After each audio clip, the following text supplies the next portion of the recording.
ఇచ్చినటువంటి వాగ్దానం ఆ మాట చదువుతున్నాను. బైబిల్ ఉన్న వాళ్ళందరూ తీయడానికి ప్రయత్నం చేయండి. 1 సమూయేలు 30వ అధ్యాయము 19వ వచనం. కుమారులేమి కుమార్తెలేమి దోపుడు సొమ్మేమి వారు ఎత్తుకొని పోయిన దానంతట్లో కొద్దిదేమి గొప్పదేమి ఏది తక్కువ కాకుండా దావీదు సమస్తమును రక్షించును. మనకి మోటో కార్డులో ఇక్కడ రాయబడింది దావీదు సమస్తమును సంపాదించుకొనెను, రక్షించడం రాశారు, బ్రాకెట్ లో సంపాదించుకొనెను. దీని గురించి ఈ యొక్క యూత్ మీటింగ్ లో ఆలోచించడానికి ప్రయత్నం చేస్తాం. ప్రార్థన. ప్రేమగల తండ్రి, పరిశుద్ధమైన దేవా, నమ్మకం తండ్రి, పెద్దాపురం హెబ్రోను పెద్దమందిరం కొరకే వందనాలు స్తోత్రాలు. దాసుని చేతి గారిని బట్టి, సిస్టర్ని బట్టి మీకు అంత వందనాలు స్తోత్రాలు చెల్లిస్తుంటున్నాము. ప్రభు సందీప్ని బట్టి, తన యొక్క ప్రభు అయిన బెటర్ హాఫ్ను బట్టి మేము స్తుతించి గణపరిచి ఆరాధిస్తున్నాం. ప్రేమించి ఇచ్చిన బిడ్డ కొరకే స్తోత్రాలు. పరిశుద్ధమైన తండ్రి, నమ్మకమైన ప్రభు సుష్మా కొరకు కూడా వందనాలు. దైవ తనకు కూడా మంచి ఆశీర్వాదం దీవెన అనుగ్రహిస్తారండి, కృప చూపించండి. దైవ దేవ ఏర్పాటు చేయబడి నియామకుడి కొరకే వందనాలు. దైవ తండ్రి, మీ ప్రియ బిడ్డలతో కలిసి నేను కూడా ఈ యొక్క మరి ప్రభు రాత్రికాల సమయంలో జాయిన్ అవ్వడానికి కృప చూపించడానికి వందనాలు. మేమందరం కలిసి నీ పరిశుద్ధ వాక్యాన్ని ప్రభువానైనా ధ్యానించుకోవడానికి ప్రభువానైనా చేరి వచ్చినట్టుగా కృప చూపించండి. పాటల ద్వారా మహిం పొందినందుకే వందనాలు స్తోత్రాలు చెల్లిస్తున్నాం. ఈ సమయం మాకు ఆశీర్వాదకరంగా దీవెనకరంగా ఉంచండి. విశ్వాసంతో మీ రక్తప్రక్షణ తెచ్చుకుంటూ నన్ను నేను తగ్గించుకుంటూ మళ్ళీ హెచ్చిస్తూ మా ప్రభును రక్షకుడని యేసునామమున స్తుతించి ప్రార్థించి వేడుకొంచున్నాం తండ్రి, ఆమేన్. ఇక్కడ దావీదు సమస్తమును సంపాదించుకొనెను లేక రక్షించడం అని రాయబడింది. దీని గురించి ఈ యొక్క రాత్రిలో చిన్న 3 సంగతులు లేక 4-5 సంగతులు మీకు చెప్పడానికి ప్రయత్నం చేస్తాను. మొదటగా లేఖంలోనికి వెళ్ళక మునుపు దావీదు సమస్తమును సంపాదించుకున్నంటే మొట్టమొదటి దావీదు ఏం చేసినాడంటే, అంటే ఈ మెసేజ్ లోకి వెళ్ళక ముందు 3 పాయింట్లు చెప్పి మెసేజ్ లోకి వెళ్తాను. దావీదు మొట్టమొదటిగా తన్ను తాను సంపాదించుకున్నాడు. He gained himself. తన్ను తాను సంపాదించుకున్నాడు దావీదు. అది అంటే ఈ యొక్క సంవత్సరంలో దేవుని యొక్క ఉద్దేశం ఏంటంటే, ఇక్కడ మనం రాశారు కదా, సమస్తమును మరలా ఇత్తును లేకపోతే సంపాదించుకున్నాను, నూతనమైనవిగా చేర్చున్నాను. అంటే దేవుని యొక్క ఉద్దేశం ఈ సంవత్సరంలో మీ యవనస్తుల జీవితంలో అయితేనేమి, చిన్నపిల్లల జీవితంలో, పెద్దవాళ్ళ జీవితంలో అయితేనేమి, మీరు పోగొట్టుకున్నదంతా ఆత్మీయంగా ఏదైతే మనం కోల్పోయామో అదంతా కూడా తిరిగి సంపాదించుకోవాలనేది దేవుని యొక్క ఉద్దేశం. అది ఏదైతే మనం నష్టపోయామో, ఏదైతే కోల్పోయామో, అది దేవుని సన్నిధి కావచ్చు, రక్షణ ఆనందం కావచ్చు, అదంతా మరలా తిరిగి సంపాదించుకోవాలి. లాస్ట్ ఇయర్ కంటే ఇంకా బెటర్ గా ఉండాలనేది ప్రభు యొక్క ఉద్దేశం. అందుకొరకే దేవుడి వాగ్దానం ఇచ్చాడు. మిడతలు తినివేసిన సంవత్సరంలో పంటను మీకు మరలా ఇత్తును, లేక సమస్తము ఏదైతే దావీదు కోల్పోయినాడో సంపాదించుకున్నాడు. మొట్టమొదటిగా దావీదు తను తాను సంపాదించుకున్నాడు. అంతకుముందు దావీదు కోల్పోయాడు కదా, నష్టపోయాడు కదా. ఊరియాని చంపించడం ద్వారా లేకపోతే బత్షెబతో పాపం చేయడం ద్వారా రక్షణానందం కోల్పోయాడు. ప్రభువా, నీ రక్షణానందం నా ఇద్దరు నుండి తీసివేయొద్దు, మరలా నీ పరిశుద్ధాత్మ నా ఇద్దరు నుండి తీసివేయద్దు, రక్షణానందం మరలా నాకు పుట్టించు, సమ్మతి గల మనసు కలిగి చేయి. ఇట్లా దేవుని వేడుకున్నాడు కదా, విరిగిన మనసు నీకు ఇష్టమైనటువంటి బలిని. దేవుని సన్నిధిలో ఆ రీతిగా తను తాను మరలా సంపాదించుకున్నాడు. He gained himself. రెండవది, దావీదు తన కుటుంబాన్ని సంపాదించుకున్నాడు. అది అంటే తన కుటుంబాన్ని కట్టుకోగలిగినాడు. మూడవది, దావీదు ఏం చేస్తున్నాడు అంటే క్రీస్తుని సంపాదించుకున్నాడు. అది దావీదు జీవితంలో 3 సంగతులు సంపాదించుకున్నాడు అని చెప్పవచ్చు. మనం చాలా ఉన్నాయి. 3 సంగతులు సంపాదించుకున్నాడు. అది మనం కూడా ఈ 2025లో మనం వ్యక్తిగతముగా మనం సంపాదించుకున్నట్టు అంటే, లాస్ట్ ఇయర్ ఒకవేళ ప్రార్థనలో తక్కువ ఉంటే ఇంకొంచెం ఎక్కువ అవ్వాలి. వాక్య ధ్యానం తక్కువైతే ఇంకొంచెం, మందిరానికి ఒకవేళ సరిగ్గా రాలేకపోతే నియామకుడికి కూడా మందిరానికి మనం అటెండ్ అవ్వడానికి ప్రయత్నం చేయాలి. అట్లా లాస్ట్ ఇయర్ కంటే ఈ సంవత్సరం ఇంకా బెటర్ గా ఉండగలిగినట్లు మనం ప్రయత్నం అనేది చేయాలి. దేవుడు మన అటెంప్ట్స్ చూస్తాడు, అది ఎంతవరకు మనం ప్రయత్నం చేస్తున్నాము అనేది. ఇప్పుడు మన అంశంలోనికి వెళితే 1 సమూయేలు 30:19లో దావీదు సమస్తమును సంపాదించుకొనెను. దీనికి నేను తిమోతి రాసినటువంటి పత్రికలో 1 తిమోతి 6:19లో గనక ఒక చిన్న మాట ఉంది. అక్కడ దాన్ని ధ్యానించడానికి ప్రయత్నం చేస్తాను. 1 తిమోతి 6:19. తిమోతి రాసిన పత్రిక 1 తిమోతి 11వ వచనం. దైవజనుడా, నీవైతే వీటిని విసర్జించి నీతిని, భక్తిని, విశ్వాసమును, ప్రేమను, ఓర్పును, సాత్వికమును సంపాదించుకొనుటకు ప్రయాసపడు. ఇక్కడ దైవజనుడా నీవైతే, ఈ తిమోతి అనే అతను యవనస్తుడు కదా, పౌలు ద్వారా ఇతను రక్షణలోనికి వచ్చాడు. ఎందుకంటే నా నిజమైన విశ్వాసం బట్టి నా నిజ కుమారుడు తిమోతికి శుభమని చెప్పి రాయినది. 1 తిమోతి 1 2 మాట రాశాడు పౌలు. నా నిజ కుమారుడగు తిమోతికి. అంటే బహుశా పౌలు తన బంధకాలు తిమోతిని కలిగి ఉంటాడు. అందుకని అలా రాశాడేమో మరి.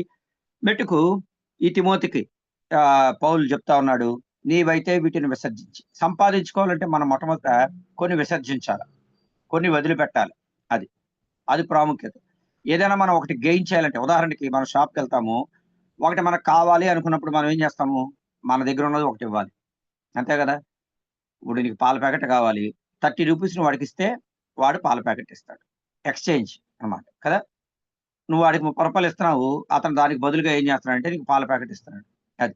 అంటే నీ దగ్గర ఉన్న దాన్ని నువ్వు వదిలిపెట్టడానికి ఇష్టపడితే, అతని దగ్గర ఉన్న దాన్ని ఏం చేస్తాడంటే మనకిస్తున్నాడు. దేవుడు కూడా అంతే.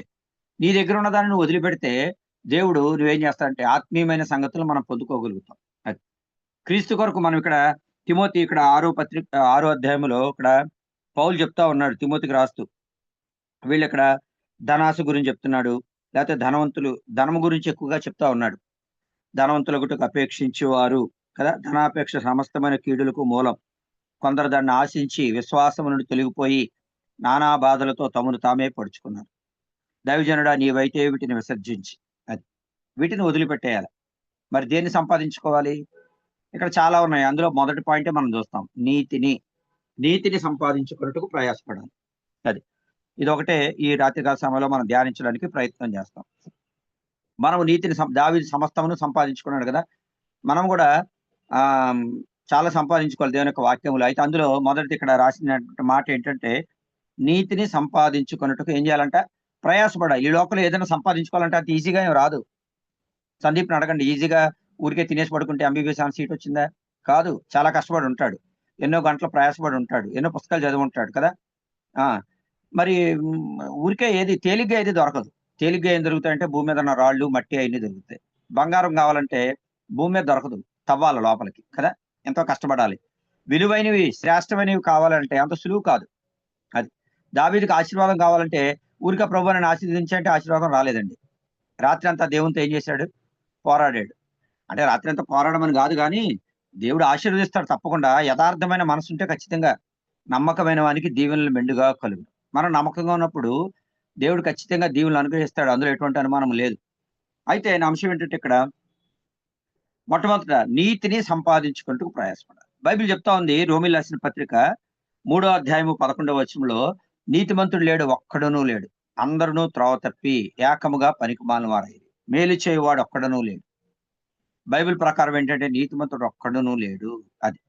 మొదటగా నీతి గురించి మనం ధ్యానించేటప్పుడు అసలు ఆ నీతిమంతుడు ఉన్నాడా భూమి మీద అనేది మనం ఆలోచిస్తే ఎవరు కూడా లేరు అని చెప్తుంది. బైబిల్ ప్రకారం రోమా 3:23 మనకు తెలిసినటువంటి లేఖన భాగం.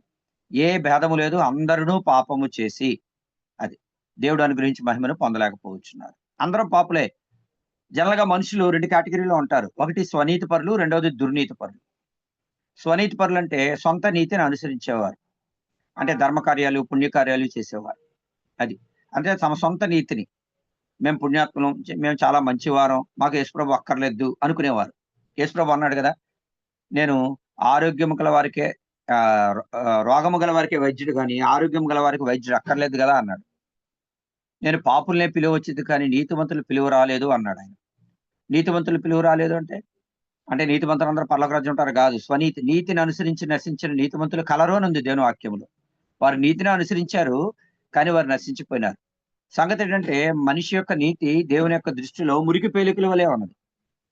మనుషుడు తన సొంత నీతి చేత దేవుని యొక్క రాజ్యాన్ని స్వతంత్రించుకోలేడు. అది. మన పుణ్యకార్యాలు, మన ధర్మ కార్యాలు దేవుని రాజ్యాన్ని వాటి చేత దేవుని రాజ్యాన్ని మనం చేరలేము. అది ఇంపాసిబుల్ అది.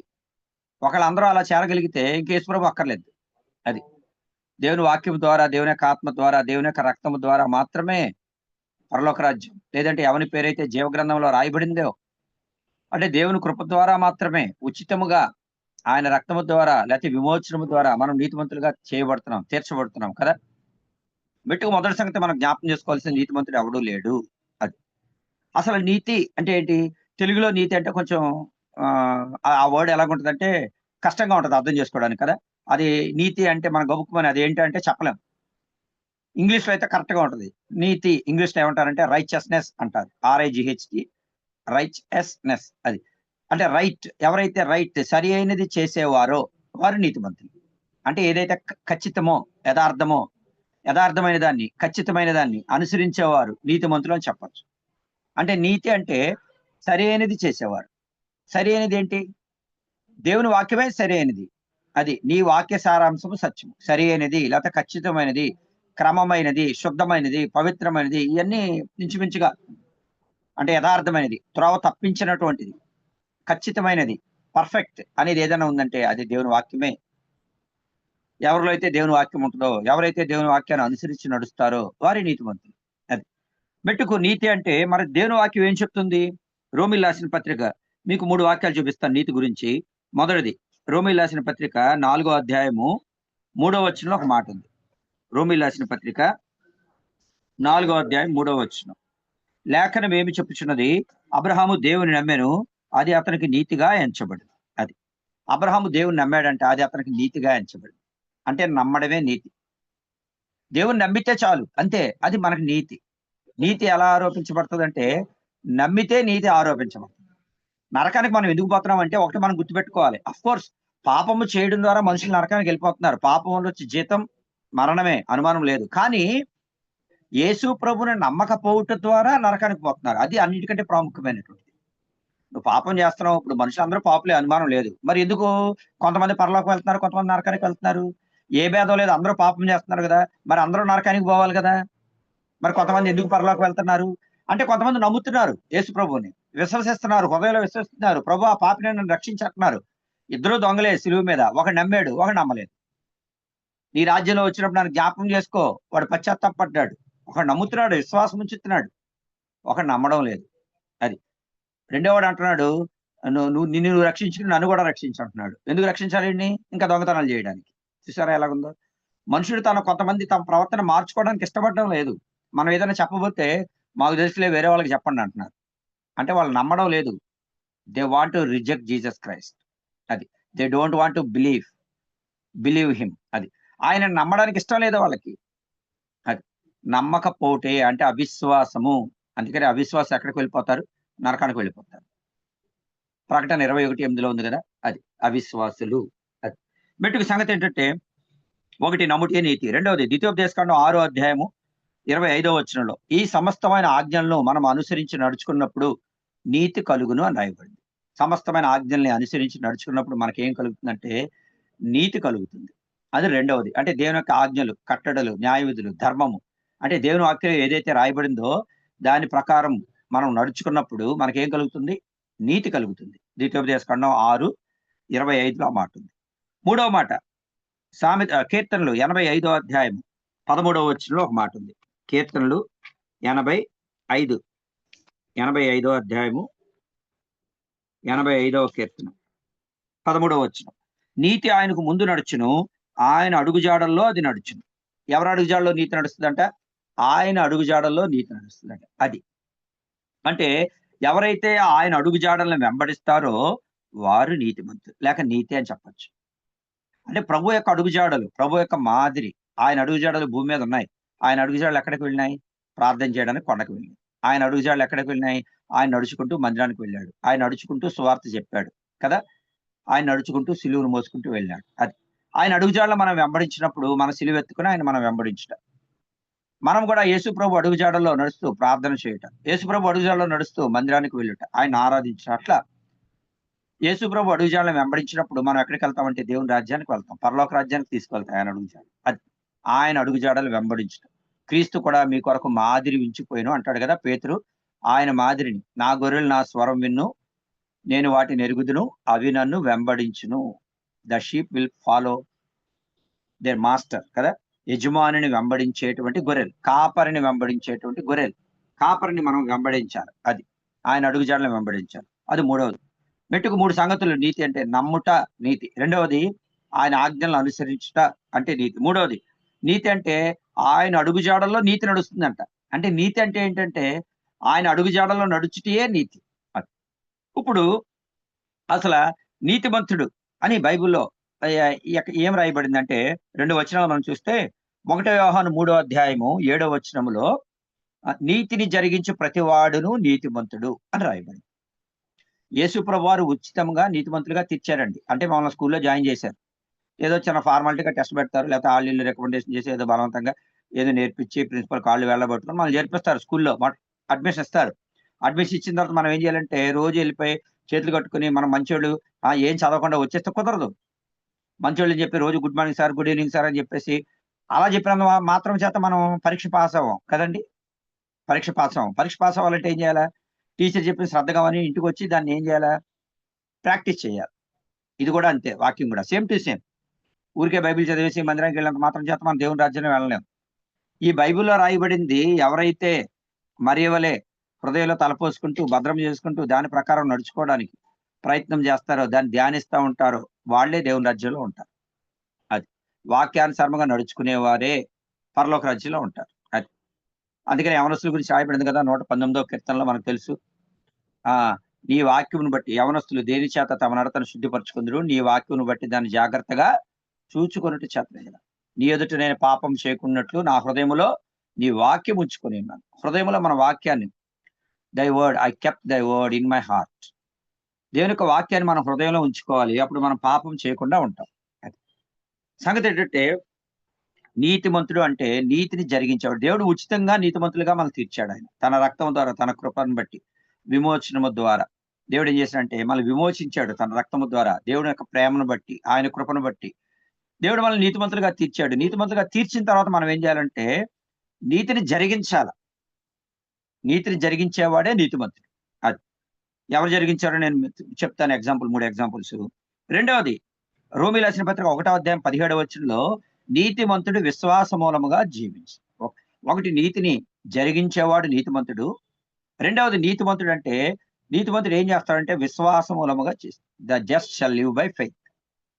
అంటే మన పాపక్షమాపణ ఎలా వచ్చింది? దేవునందు విశ్వాసం ఉంచుట ద్వారా కృప చేత మనం రక్షించబడ్డాం. అంటే నువ్వు రక్షింపబడ్డానికి విశ్వాసము, కృప అవసరమైంది కదా! దేవుడు కృప ఇచ్చాడు. నువ్వు విశ్వసించావు. నీ జీవితంలో ప్రతి తీర్మానంలో కూడా దేవుని కృప మీద ఆధారపడాలి. ఆయన్ని విశ్వసించాలి. అంతే. Very simple. అదే అదే క్రైస్తవ జీవితానికి మూలమెట్టు. ఇప్పుడు పేతురు నడుస్తున్నాడు నీళ్ళ మీద. ఆయన కృప యందు విశ్వాసం ఉంచి, ఆయన మీద దృష్టి పెట్టుకొని నడవాలి. ఆహా! నేను కాబట్టి నడుస్తున్నాను అనుకున్నాడో మరి ఏం చేశాడో దృష్టి మరల్చాడు.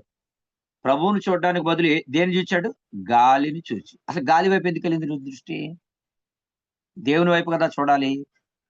ఎప్పుడైతే గాలిని వైపు చూచాడో భయపడి మునిగిపోసాగాడు. గాలిని చూడగానే భయమేసేసింది. ఎందుకంటే గాలి మరి సముద్రపు గాలి చాలా హోరుమని కొట్టేస్తది గాలి. గాలి చూసినప్పుడు భయమేస్తది. యేసు ప్రభువుని చూస్తే భయముండదు. యేసు ప్రభువుని చూసినంత వరకు జీవిత యాత్రలో బానే సాగుతాం. ఎప్పుడైతే మన దృష్టి మరలించబడతదో ఈ తుఫాను వైపు, గాలి వైపు చూచినప్పుడు భయమేసేస్తది. సరే సంగతేంటంటే ఒకటి నీతిని జరిగించేవాడు నీతిమంతుడు. రెండవది నీతిమంతుడు ఏం చేస్తాడంటే విశ్వాస మూలముగా లేక విశ్వాసము ద్వారా జీవిస్తాడు. అది. ఇప్పుడు బైబిల్‌లో ఎవరన్నా నీతిమంతులు ఉన్నారా? చాలా మంది ఉన్నారు. ఉదాహరణకు ముగ్గురిని తీసుకుంటే ఒకటి మన ప్రభువైన యేసుక్రీస్తు వారు. ఆయన నీతిమంతుడాయన. మత్తయి సువార్త 3వ అధ్యాయము 15వ వచనంలో ఆయన అన్నాడు, "నీతి యావత్తు ఇలాగు నెరవేర్చుట మనకు తగినది ఇప్పటికే కానిమన్నాడు బాప్తిసం యోహానుతో." యాక్చువల్‌గా యేసు ప్రభు వారికి బాప్తిసం తీసుకోవడం ఏం అవసరం లేదాయన. ఆయన మనకు ఒక ఎగ్జాంపుల్ చూపించడానికి, లేపోతే నీతిని నెరవేర్చడానికి. యేసుప్రభు వారి జీవితం అంతా కూడా అంతే. ఆయన సిలువలో దప్పిగొని ఉన్నాను అనే మాట ఎందుకు పలికాడంటే లేఖనము నెరవేర్చబడినట్టు. లేఖనాలు నెరవేర్చడానికి ఆయన యందు పాత నిబంధనలో ఆయన గురించి రాయబడిన లేఖనాలన్నీ కూడా కదా! ఆ వాక్యము శరీరధారి అయి కృపా సత్య సంపూర్ణుడుగా మన మధ్య నివసించింది. ఆ వాక్యాన్ని అంతటిని ఫుల్‌ఫిల్ చేయడానికి కంప్లీట్‌గా 100కి 100 నెరవేర్చడానికి ఆయన శరీరాన్ని ధరించుకొని వచ్చాడు. అది. ఆయన నీతిని నెరవేర్చుటకు ఏ మనుషుడు కూడా 100కి 100 దేవుని యొక్క ధర్మశాస్త్రాన్ని నెరవేర్చలేడు. యేసుప్రభు వారు తప్ప. ఆయనే ఏం చేశాడంటే నీతిని నెరవేర్చడానికి. లేపోతే ఆయన అడుగుజాడలు మన కొరకే వదిలిపెట్టినాడాయన. మరి మనకెందుకు బాప్తిసం అంటే మనకు పాప క్షమాపణ నిమిత్తం. అంటే మారు మనసు విషయమైన బాప్తిసం మనం తీసుకునేది. యేసుప్రభు వారు ఎందుకంటే నీతిని నెరవేర్చడానికి. నీతి యావత్తు నెరవేర్చుటకు. లేదంటే మనకు మాదిరి అనుకోనండి. మనకి ఆ రీతిగా యేసుప్రభు వారు ఏం చేసినారంటే ఆయన అడుగుజాడల్లో, ఆయన మాటల్లో ఎంత నీతిమంతుడాయన కదా! పిలాతు కూడా అంటాడు కదా! పిలాతు చెప్తది. "ఆ నీతిమంతుని జోలికి పోవద్దు" అని. కలలో నేను ఆయన గురించి మిక్కిలి బాధపడ్డాను అని చెప్తుంది ఆవిడ. సంగతేంటంటే ఆయన ప్రతి మాట, ప్రతి అడుగు కూడా ఆయన ఎంత నీతిమంతుడో, ఎటువంటి అనీతి కార్యం చేయలేదాయన. సమరయ స్త్రీతో కూడా ఎంత చక్కగా మాట్లాడాడాయన. "అమ్మా అన్నాడు ఆవిడని కదా. లేకపోతే యోహాను సువార్త 8వ అధ్యాయంలో ఆ స్త్రీని వ్యభిచారం మందు పట్టబడిన స్త్రీని తీసుకొచ్చినప్పుడు, అమ్మా ఎవరు నీకు శిక్ష విధింపలేదా? నేను కూడా నీకు శిక్ష విధింపను. వెళ్లి ఇకను పాపము చేయకుము అని చెప్పాడు. అది దేవుడు కృప కలిగిన వాడు. శిక్ష విధించడానికి రాలేదు గాని రక్షించడానికే వచ్చాడు. అందరూ ఆమెను వేలుపెట్టి చూపించిన దేవుడు ఆమెను ఖండించలేదు, వేలుపెట్టి చూపించలేదు.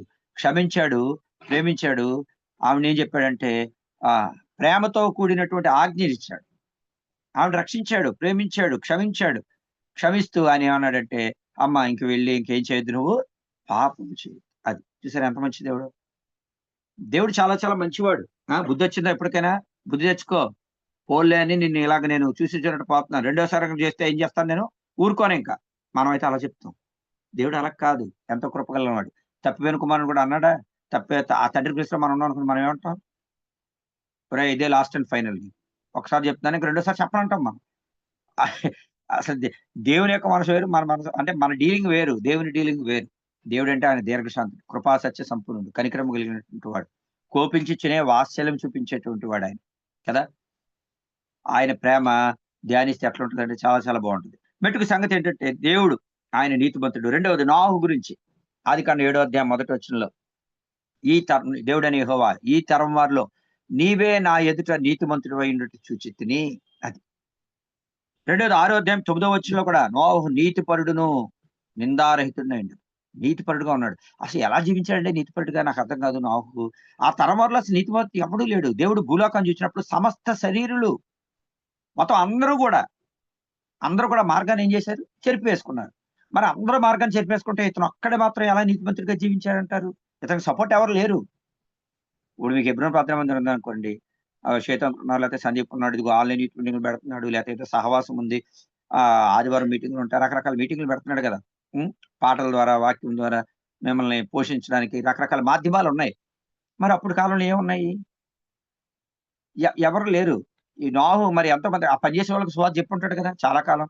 ఆ ఓడ కట్టేంత కాలంలో ఓడ కట్టినోళ్ళలో ఒక్కడు కూడా ఓడలోకి రాలేదు. వచ్చాడా? నోహు కుటుంబం ఒకటే.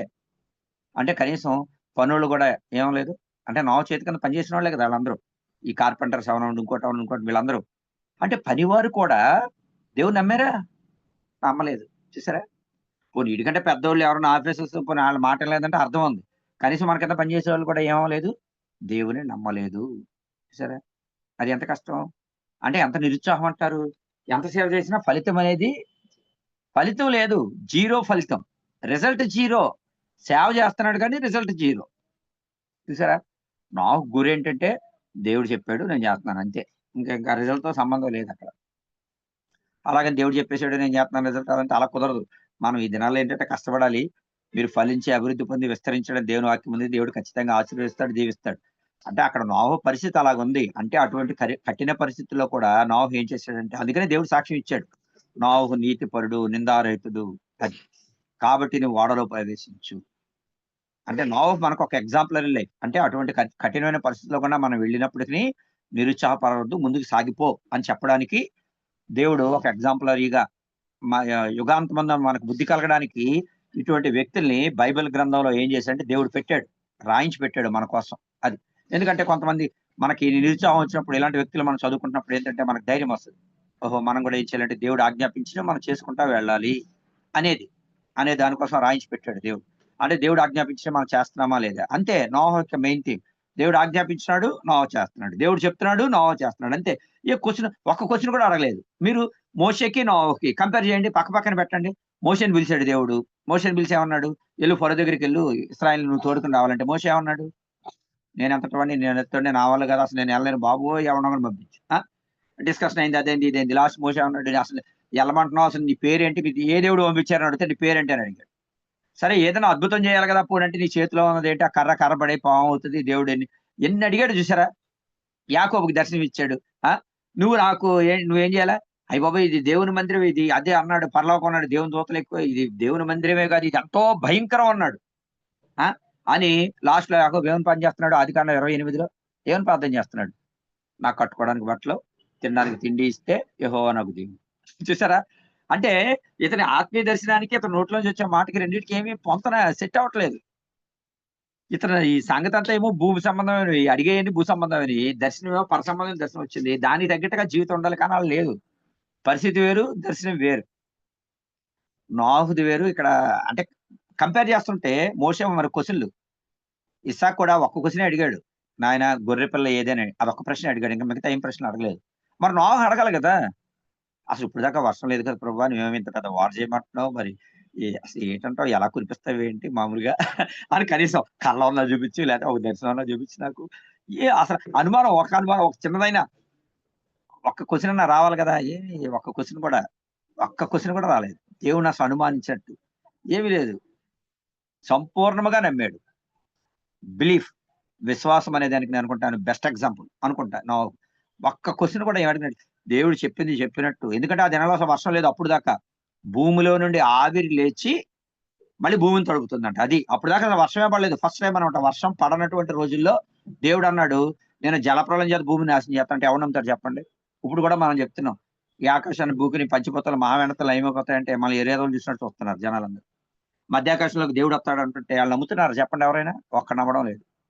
కొంతమంది నమ్ముతున్నారు. ఎక్కువ మంది నమ్మట్లేదుగా. ఎక్కువ మందికి అది ఎలాగుందంటే మళ్ళీ పిచ్చోళ్ళలా చూస్తున్నారు. అఫ్‌కోర్స్ సిలువను గురించిన వార్త నశించు వారికి వెర్రితనం కిందే ఉంటది. మెట్టుకు నోవహు నీతిమంతుడు, యేసు ప్రభు నీతిమంతుడు. మూడోది యోబు 27 అధ్యాయం 6 వచనం. యోబు గ్రంథంలో అంటున్నాడు, నా నీతిని విడువక గట్టిగా పట్టుకుంది. నా ప్రవర్తన అంతటి విషయంలో నా హృదయం నన్ను నిందించదు అంటున్నాడు. నా అడుగుల లెక్క నేను ఆయనకు చెప్తాను. రాజువలె నేను ఆయన వద్దకు వెళ్తాను. యోబు ఎంతటి నీతిమంతుడు. ఆ! నా నీతిని నేను విడవకుండా గట్టిగా పట్టుకుంటాను. అందుకనే యోబు గురించి దేవుడు ఎక్స్ట్రార్డినరీ స్టేట్‌మెంట్ కదా! తూర్పు దిగా అసల భూమి మీద అతని వంటి వాడు ఎవడు లేడనేసాడు దేవుడు. చూసారా? అంటే అందరిలో ఫస్ట్ ప్లేస్, ఫస్ట్ ర్యాంక్ ఎవరు? ఒక యూనివర్సిటీ, ఒక ఊర్లో, ఒక టౌన్‌లో, ఒక డిస్ట్రిక్ట్‌లో, ఒక కంట్రీలో గాదు. మొత్తం ప్రపంచం మొత్తం మీద నంబర్ 1 ఫస్ట్ ర్యాంక్ ఎవరిది? యోబుదే. ఎంత గొప్ప సాక్ష్యం. అంటే యోబు అంతటి నీతిమంతుడనమాట. అది. అంటే నీతిని జరిగించే విషయంలో యోబుని మించిన వాడు లేడు. యోబు యొక్క జీవితాన్ని మనం చదివితే యోబు గ్రంథంలో అర్థమవుతుంది మనకి. మెట్టుకు అది ఈరోజు నేను చెప్పదలుచుకుంది. నీతి అంటే రైచియస్‌నెస్ అంటే సరి అయినది చేయటం. యథార్థమైనది చేయటం. బలులు అర్పించడం కంటే ఆజ్ఞను గైకొనుట. పొట్టేళ్లు క్రొవ్వు అర్పించడం కంటే మాట వినుట శ్రేష్టం. అదే మాట వినుట, ఆజ్ఞలు గైకొనుట. అదే నీతి అంటే. అంటే సరి అయినది చేయుట అంటే నీతి. బలిపీఠం అర్పణ అర్పించేటప్పుడు నీ పొరుగువానితో లేతే ఎవరితోన్నా గొడవైనప్పుడు ముందు అర్పణ విడిచిపెట్టి ఏం చేయాలా? వాడితో సమాధాన పడమంటాడు దేవుడు. అంటే ఆజ్ఞను గైకొనడమే శ్రేష్టం బలులర్పించడం కంటే. అది. అది చాలా శ్రేష్టమైనది. దేవుడు అదే కోరుతున్నాడు. ముందు లోబడడం దేవుని వాక్యానికి. అది చాలా చాలా ఇంపార్టెంట్. అది నీతి. రెండోది నమ్మడం. బిలీఫ్ దేవుని నమ్మడమే నీతి. మూడవది నీతి అంటే ఆయన అడుగుజాడలను వెంబడించడమే నీతి. అది. తర్వాత మనం చూసాం నీతిమంతుడంటే నీతిని జరిగించేవాడు నీతిమంతుడు. రెండవది నీతిమంతుడు ఎలా బతుకుతాడంటే విశ్వాస మూలంగా బతుకుతాడు. మన జీవితంలో మనం బ్రతకడానికి ఆధారం ఏంటంటే విశ్వాసమే. విశ్వాసం లేకుండా దేవునికి ఇష్టమేంట అసాధ్యం. విశ్వాసంతోనే మనం బ్రతకాలి. మూడోది మనం ముగ్గురు నీతిమంతులు చూసాం. ఒకటి నోవహు, రెండోది యోబు, మూడోది ప్రభువైన యేసుక్రీస్తు వారు. ఇంకా చాలా మంది ఉన్నారు బైబిల్‌లో. జస్ట్ అంటే మనం నీతిమంతులు ఉన్నారని నీతిని జరిగించారు వాళ్ళు. నీతిమంతులుగా జీవిస్తూ వచ్చినారు భూమి మీద. యేసుప్రభు వారు ఎక్కడో పరలోకంలో ఉండి మీరందరూ జీవించడని చెప్పలేదు ఆయన. ఆయన చెప్పుటకును, చెప్పుటకును ఆరంభించినటువంటిది దాని గురించి అపోస్తల కార్యాలు మొదటి అధ్యాయంలో రాయబడింది. నా మొదటి గ్రంథమందు రచించితిని అంటాడు లూకా. అంటే యేసుప్రభు వారు ఏదైతే చేశారో అదే చెప్తా వచ్చినారాయన. పరలోకంలో నుండి చెప్పలేదాయన. భూమి మీదకొచ్చి రూపాన్ని మార్చుకుని మనుషుడిగా జీవించే మన మధ్యలోనే ఉంటూ చేసి చూపించాడు అన్ని. అందుకనే ఆయన చాలా గొప్ప దేవుడు, మహిమ కలిగినటువంటి వాడు. మెట్టుకు సామెతలో కూడా నీతిమంతుడి గురించి చాలా సంగతులు రాయబడ్డాయి. అవన్నీ మనం చూస్తే మనకు అర్థమవుతుంది. నీతిమంతుడు నిత్యము నిలిచి కట్టడం వలె ఉన్నాడని, నీతిమంతుడు బాధ నుంచి తప్పించబడతాడని, పొరుగువారికి దారి చూపిస్తాడని, నీతిమంతుడు 7 మార్లు పడినా తిరిగి లెగుస్తాడని సామెతలు 24:16 ఉంది. నీతిమంతుడు 7 మార్లు పడినా తిరిగి లెగుస్తాడు. దేవుడు తన రక్తం చేత మనల్ని విమోచించాడు. మనల్ని నీతిమంతులుగా తీర్చాడు. కాబట్టి మనం నీతిమంతులుగా తీర్చబడిన తర్వాత ఒకవేళ పడిపోయినా గూడా మనం ఏం చేస్తాం? తిరిగి ఖచ్చితంగా లెగుస్తాం. అందుకని మనము అదే ఒకవేళ పొరపాటుల్లో, తప్పిదాల్లో మనం ఉండాల్సినటువంటి పనంత మాత్రము లేదు. మనం ఏం చేయాలంటే నీతిని దావీదు సమస్తము సంపాదించుకున్నాడు. మనం దేవుని యొక్క ఉద్దేశం మనం గూడా ఏం చేయాలా? ఆత్మీయమైన సంగతులను సంపాదించుకోవాలి. అందులో మొట్టమొదటిది నీతి. దాన్ని మనం ఏం చేయాలా? సంపాదించుకోవాలి. దేవుడి కొద్ది మాటలు మన వినికిడిలో దీవించును గాక. ప్రైజ్ ది లార్డ్ అందరికి. సందీప్.